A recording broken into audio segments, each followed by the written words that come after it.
Now, I know you were saying that he said that he had seen a movie, The Towering Inferno. Yeah. Supposedly. Right where I'm living there was a drive-in theater. For years it was in there. Oh. They took it out to put these condos in there. So it wasn't the Redwood? No, the Redwood's down yeah. there. The Redwood Road. Okay. And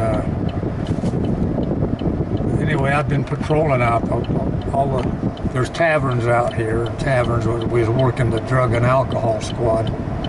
I had a 5-man crew. And I'd been working around out here all day, and there was 3 westerns playing. 3 Western movies. 3 Western movies, because I sat outside there. I sat there for a little while, and then I'd go down around and come back, and there was 2 taverns right there. Right. And so he said he'd been there, and I said, oh, what's playing? That's when he said The Towering Inferno. You lie on the sack. I've been out there all night, there's 3 Westerns playing. Maybe a different theater. I said, yeah, you bet. So you knew he was full of it? Yeah, he was lying like hell. Every time he opened his mouth, the only thing he said that was true was he was a 2-year law student. And that's interesting. You said that he would, that thing about, he said he was using handcuffs and ice picks and all this burglar tools in his law classes. Yeah, all that stuff was in it. But he lost his handcuffs with the ranch. Right.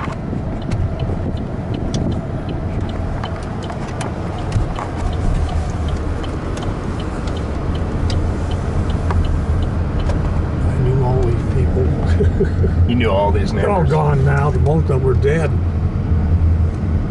And these were all fairly new houses back in... Oh, they were brand new. Yeah. It was 4 years old. Right. And they just get old and run down. But it's interesting. They're all exactly the same. Yeah. Yeah.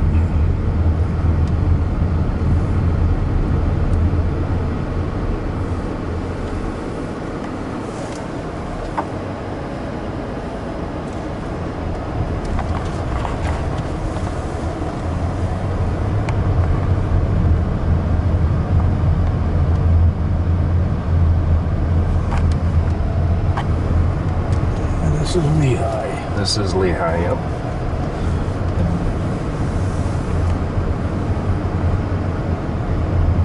And this would be Brock, right? No, Beehive.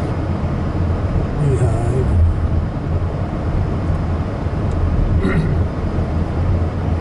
There's Brock, okay. And that's Brock. And this is Hogan here. That's what I know. Okay. It's sitting there parking right there. We built that church, new one was here. Oh, no kidding. Yeah, Granger 6th Ward. Were you part of that ward as well then? Pardon? You would have been part of that ward as well? Yeah, Okay. yeah, I helped build it. Okay. Yeah, these were nice places.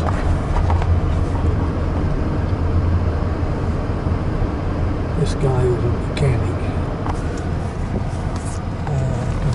This is all my old house. This is your old house right here, right? Okay. Geez, they didn't take care of my trees. Somebody out there working. 3378, that's it. Okay. So you were sitting here in your patrol car right here. I parked right here.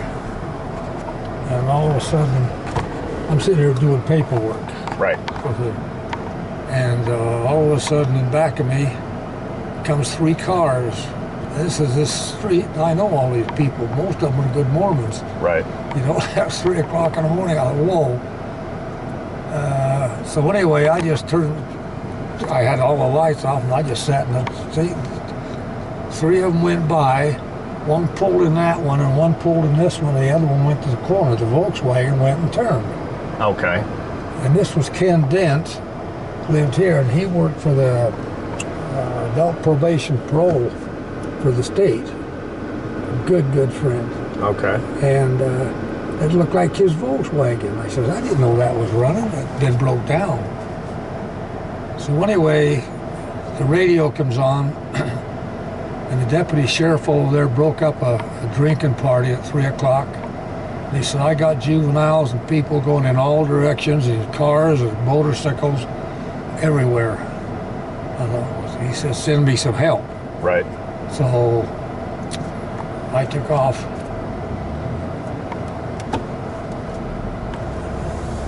I went down here. This Billwin Road. The old motor home he owned for years was that good one. He died just a year ago. Okay. I came down around this corner.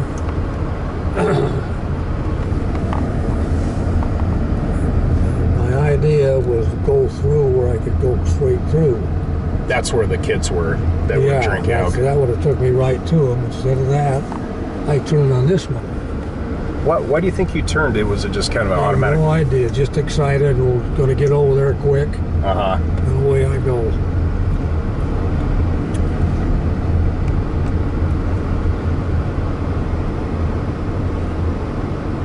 And this one was a good friend. He's right back of me. And this is where the girls lived. Okay. And they had worked until midnight or something like that, or 2 or 3 o'clock, and then walked home. The two of them worked there and they walked home. Okay. And that's all I knew about them. But I got here during the corner and I threw my bright lights on and stepped on the gas because I was mad for turning on the wrong street. Right. And he took off from here and he squirted. So he was parked about where the silver car is, right there. Right about here. Okay. Right about here. I don't know what these okay. was. I gotcha. He was parked right between these two. Okay. And so he just popped out and He popped out with no lights on and stopped the gas, and I thought, what do I got here? so do you think he had followed those girls home, or was he? I think it spooked him some. I Okay. don't think he didn't know who I was or what I was because I was in an unmarked car. Yeah. It just spooked him. He come down and turned this corner, and the race was on. And I got that floodlight on him. The whole time you're going? Yeah, I'm right on his butt. Okay. And we went down here.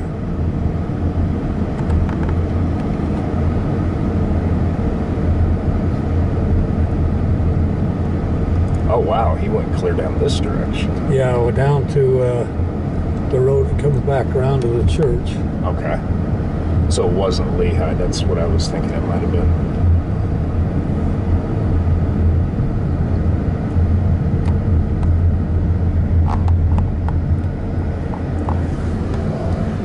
Turn down here. Okay. And a big guy, big bruiser lived right here. His name was Glenn. And I was hoping he was out. I threw him in here and took him with me. Yeah, get some help. Yeah, I got a nut here somewhere. So how fast was he going through here? Well, just as fast as he could go. It just gunning it. I had a full-blown Plymouth, and I didn't have trouble staying with him. Except when he got to those corners, I thought he'd roll it several times. Sure. He'd touch the brake and make the turn. And that's all, yeah. Okay, so he came down Tess Avenue.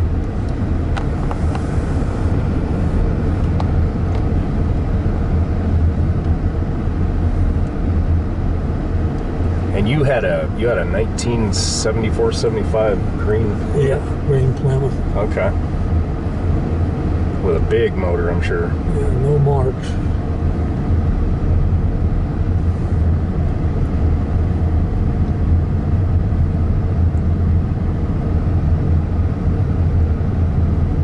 Wow. Okay, 3030 West. Beaver. A Beaver. How long do you think it took this whole race just through the neighborhood up to the... Just a matter of minutes. Right. Because he was not going to be looked at.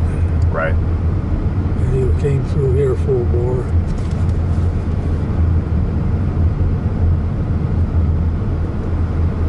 I noticed there's a big water bar ditch up here. Yeah. I imagine that was there back in those days too. Yeah. He must have made quite a few sparks on that.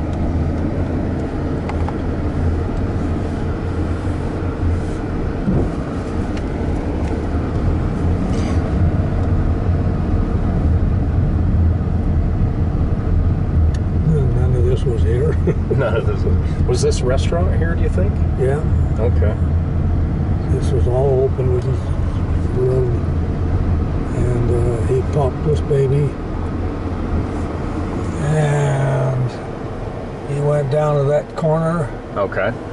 and pulled right where that is now, but it was an old gas station. He pulled in the old gas station and stopped. I stopped and opened my door, and he was out and coming back towards me.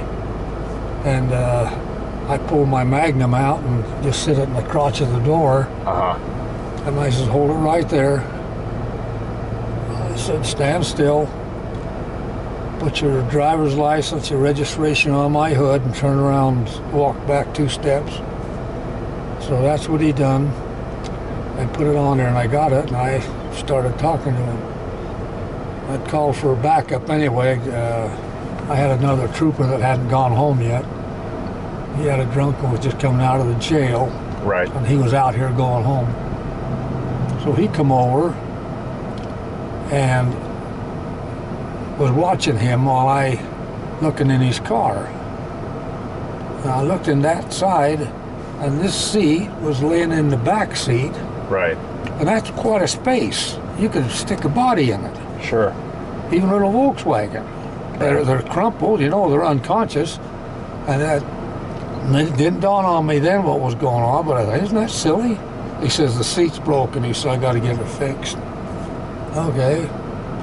You mind if I look through your car? No, hell, go ahead. So it was a little brown, it's like a doctor's bag sitting right here on the floor. And I opened that up and looked at it. And he had pantyhose with holes cut in it, and different kinds of little black things in there, and some little tools, Jimmy tools and stuff like that. Sure. And I said, I'm going to open your trunk, which was the front. Right. I looked in there, I found some more bigger burglary tools, that we called. And as I was looking, I seen, oh, you're okay. yeah, You're let me get okay. over here. You're okay. I said to myself, what's this? And there was a little piece of paper hanging out off, crammed around the side. So as I looked at it, I reached in and pulled it out. And when I looked in it, it had brand new handcuffs. I says, what do you use handcuffs for? I'm a law student, he says, I use them in my classes. Okay, I'll buy that too. And anyway, I called Andrak. He was investigator for the sheriff. And I told him what we had, and he looked at everything. I said, I'm going to book him anyway on evading. And he says, I'll book him on burglary tools, and we'll see, well, then we'll go from there. I said, good enough. So I took him in and booked him with Jesse Sawaya, the jailer. A good man, never said no about anything. If you said, give me 10 pictures, you got 10 pictures. Nice. So I told him to book him twice. I said, I don't want no smudge prints. I said, there's something wrong with this guy and I can't fingerprint it yet. So he said, I'll do it twice. I go, okay. So anyway, I left him with him, and first thing yet the next morning I called Pete. And he was captain then of detectives. Your brother, Pete. He says, I'll put Jerry on him. He's homicide. And I'll cut Andrak and see what he's doing. So he took it and run from there. And it just blossomed. Everything they had, everything, it went crazy. What really, then Colorado called, and said they wanted him for murder, and they had a pretty good case. So we took everything over to Colorado and testified to the county attorney over there what we had and our testimony, and he said, we want him over here. We want him over here. I think we've got a good case. So they extradited him over there. Then he escaped twice. Right. And Jumped out of the courthouse window on the 3rd floor, I understand. yeah, it was something else. But anyway, it just blossomed. They called Washington and told him they had a guy with a tan Volkswagen named Theodore Robert Bundy. What do they do? Have you guys got anything on him? And that guy came right through the phone at him. He says, "You got him? Yeah. We want him. Get in line." It was almost comical. But he left an impression up there in that area that he was the best guy in the world. He helped women. He caught a guy that stole somebody's purse, and he chased him down and got him. And the governor even heard about that. And the governor put him on a pedestal. Right. Right. He was going to go to work for the governor now. And the whole thing, it was just ironic, the way that things panned out. And you ended up going to Florida later during the trials, right? Yeah. And then when he finally got caught down there, the only way you could present anything of evidence that they was going to use, like the socks, the holes, the instruments, everything that, it has to go back to where I took it away from him. Right. And Jerry Thompson had to testify in Ondrack, so the three of us was down there for 2 weeks. Testified for about 5 minutes. But it worked. But all the way through court, Bundy wouldn't let an attorney talk to me. He never once, I never once was questioned by an attorney. Every time I call me to the stand, Bundy would tell him, "I'll talk to Hayward, I'll question Sarge, and I'll do that myself." So he done it all the way through, even up there. And he's fighting for his life for what he had done up there, and it didn't make any difference to him. He wanted to talk to me. Wow. And he asked me a stupid question, I probably told you before. Why did you have that other officer watch me while you looked at my car? Right. Hello. I'm going to turn my back on you? After you just chased him through the neighborhood. Yeah. It was funny. I don't know.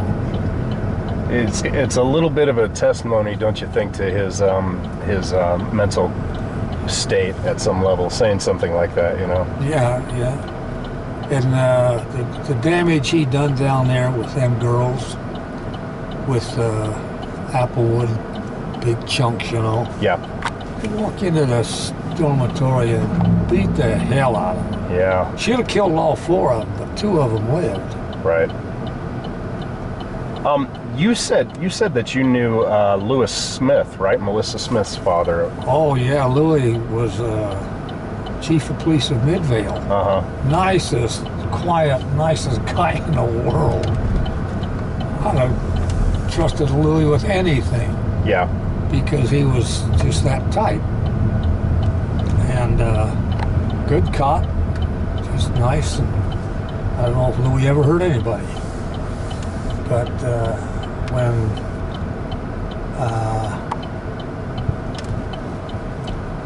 Ted was,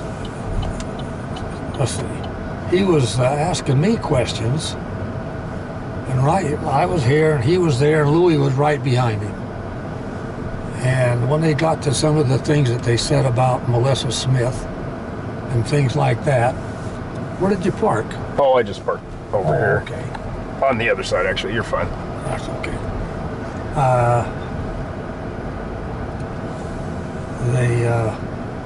I could have taken you over there. Oh, it's okay. do your thing. Anyway, I thought, knowing Louis, I thought he's going to shoot him. He's standing up there with his back to Louis, and I thought, sure, and Louis was gone groggy. He was really upset. He saw the pictures of her laying in that buckbrush, all hung up and naked or whatever. And Pete had them on his desk and walked away for a minute. Somebody asked him a question. In the meantime, Louis walked in and sat down to talk to Pete, and he saw the pictures. Oh, God. Mistake. Oh, my gosh. But he, I didn't see the guy. I thought he'd kill him. I thought, sure, he's shooting. I was right in the line of fire. I was ready to go down. I'd be right on the floor. Oh, jeez. But it was quite a 15 years. You mentioned that, I think earlier when we talked on the phone, you said that because of kind of that little rapport that you got with Ted, at some point you felt like you should have, but you wanted to go talk to him, see if you could get some more information about some of these girls. After he was convicted Yeah. of all the crimes, and they sentenced him to death, and me and him sat just like me and you are in the court. Right. We chatted back and forth, and of course we didn't know anything then except what he was doing. We had our thoughts about it, but we didn't really have it concrete. We just talked back and forth, what do you do, and hey, this and that, and how's school going, and Sure. I didn't want to get close enough, but we just chatted a little about stuff.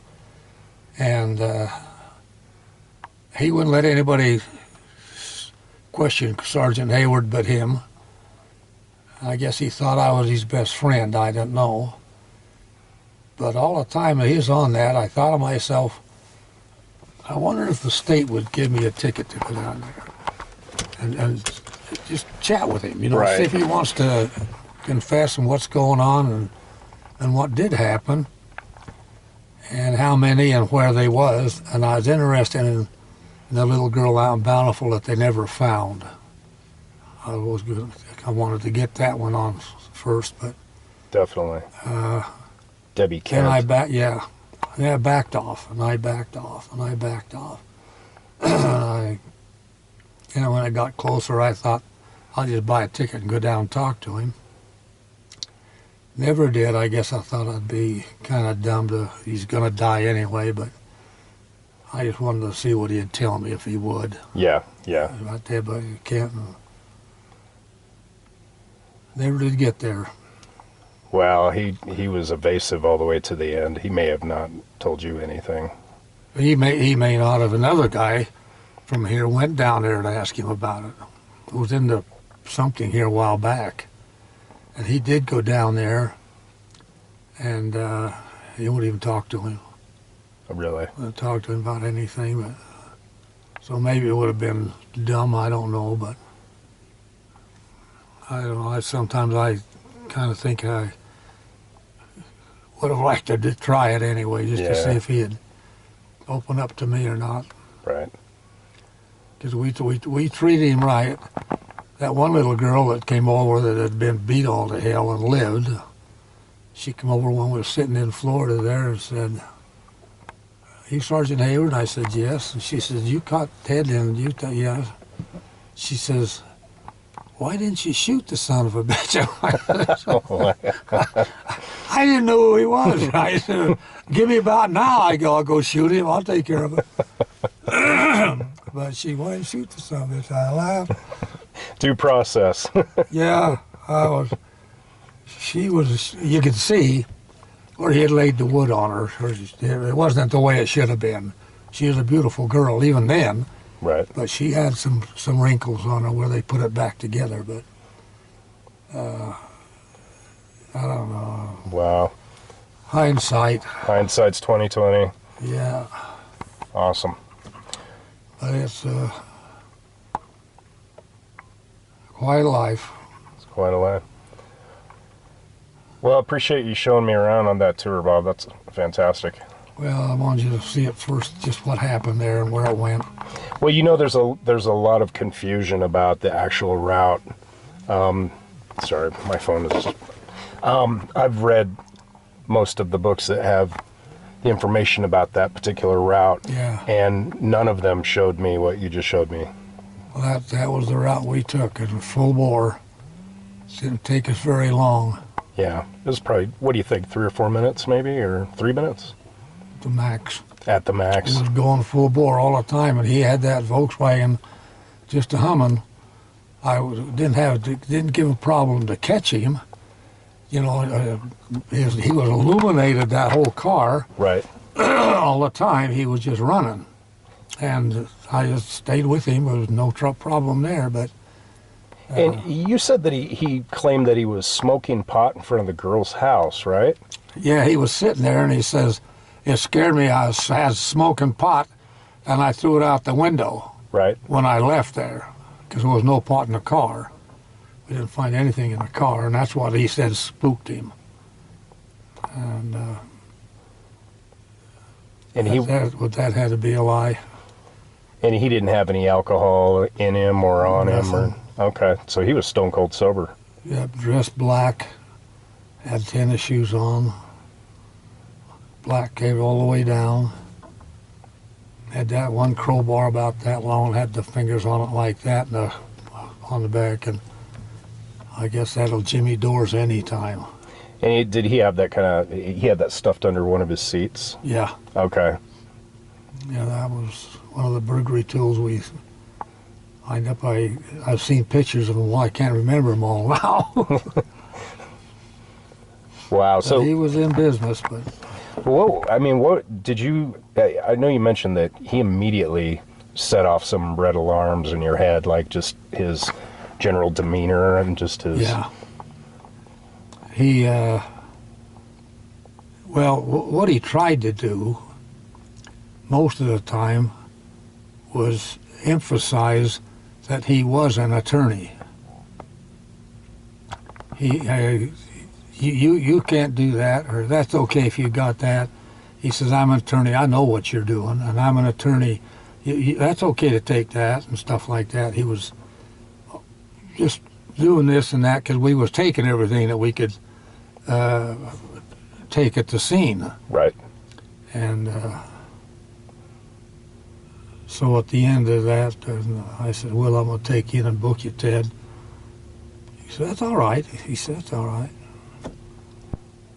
He says, you just scared me. I was sitting there with a marijuana and cigarette, and he said, I chucked it out and got out of there, and I didn't want to get caught with that, with being a 2-year law student or whatever. So, and he came around the corner. I mean, you must have immediately come around the corner after he went by. I did. I was hurrying because I didn't want that cop to get something happen to him. Yeah. That deputy sheriff, and I was hurrying. I turned that corner, whop, and I kicked my lights on bright, and stepped on the gas, and he squirted. Wow. Just like that. And, he couldn't have been there more than 30 seconds then. 20 seconds. I don't know how long he would have been there. Yeah. Have no idea whether he was watching that to see when the lights went out or whatever, or give him time to get to sleep. Okay. I don't know how long he'd have been there, because I hadn't been down that road earlier. I used to park at the church. If I had a few minutes to go, half an hour, and it was quiet and nothing going on, I'd park at the church with my lights out, roll my windows down, and there was kids all the time stealing gas. All the time. You sit there and you hear the gas cans dropping. I caught our neighbors doing that 2 or 3 times, the little buggers. I said, now you got two choices.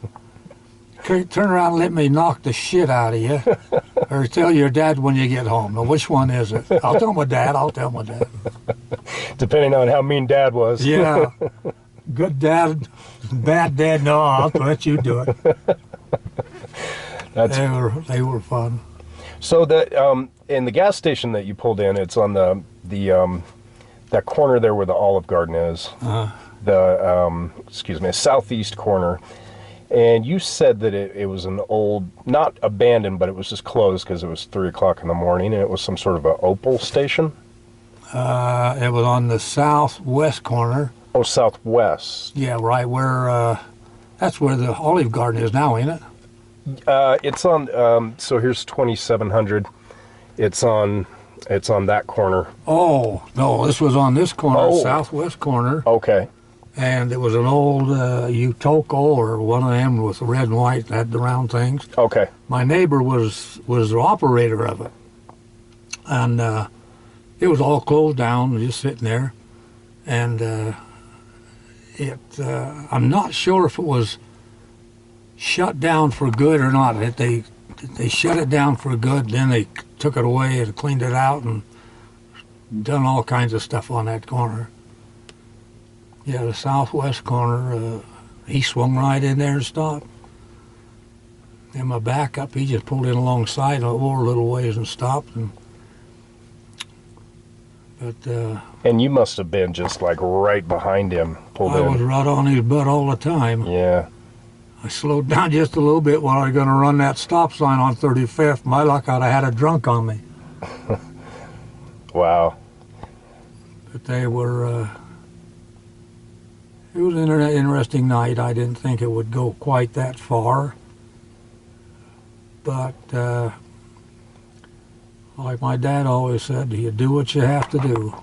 Yeah. So when that got going and I started getting subpoenas for here and Colorado and everything else, I said, okay, whatever.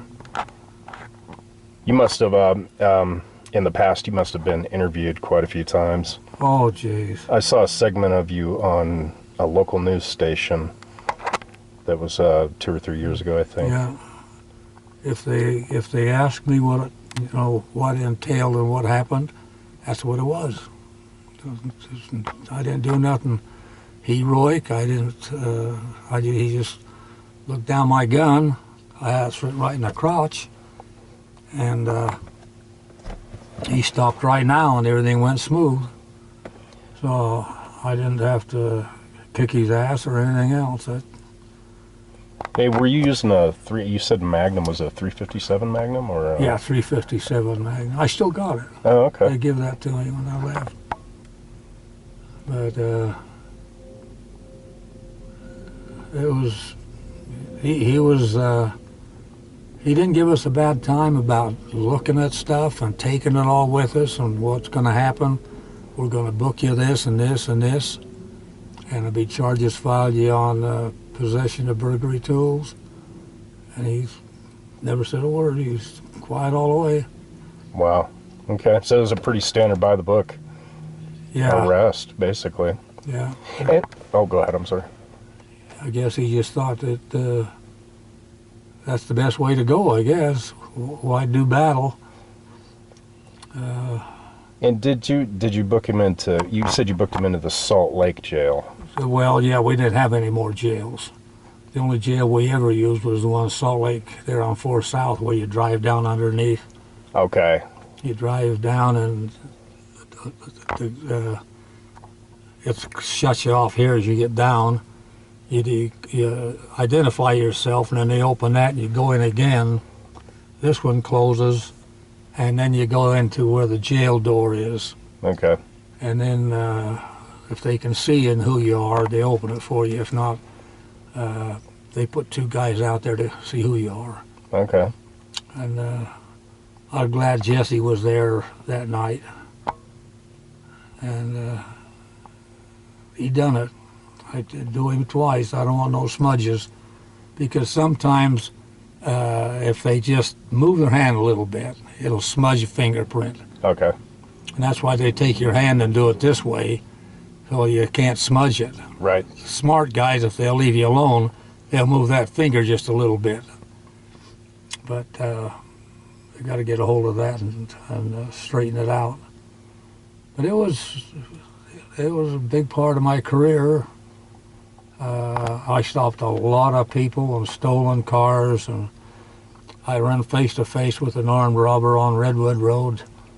They said he was on a bicycle. And I says, okay, so I'm down there, this was wee hours, about midnight. And I'm driving down the road on the other side, and here's a guy walking.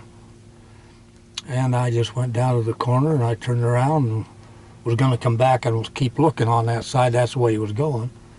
So anyway, I looked at him, and I pulled over and stopped.